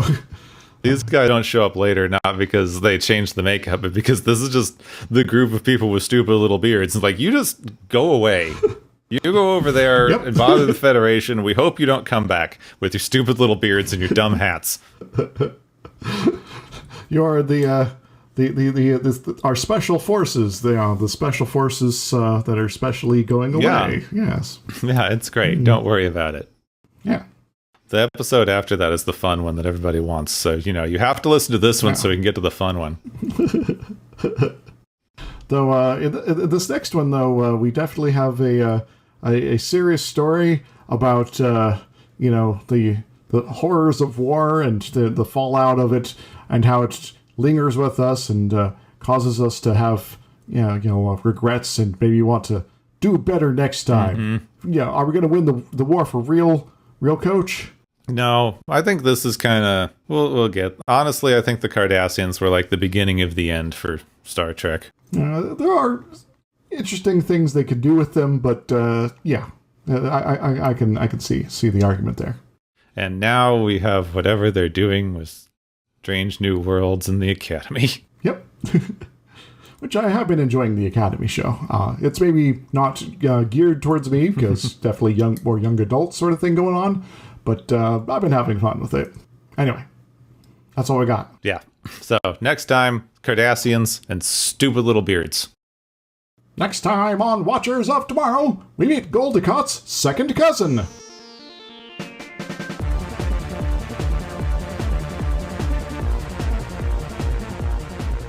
You have been listening to Watchers of Tomorrow, a podcast on science fiction media. Find and listen to Watchers of Tomorrow on Podbean, YouTube, Spotify, iTunes, Stitcher, Digital Podcasts, Pocket Casts, Google Play, and many more places where podcasts can be found. If you enjoyed our podcast, make sure to subscribe for more. And make sure to rate your experience or leave us a review. You may find Gepwin on YouTube as Gepwin and on Pillowfort. You may find I, Dr. Isix, on YouTube and Blue Sky. Music is Waveform and Maury's Principle, both by DRKRN, and Quirky Dog by Kevin MacLeod. Check out the Watchers of Tomorrow Discord channel. You may also find Watchers of Tomorrow on Tumblr. Make sure to share the experience of Watchers of Tomorrow with your friends, loved ones, enemies, alien overlords, and your doppelganger from the mirror dimension. Have a good day, and ahead, warp factor heckin' fast.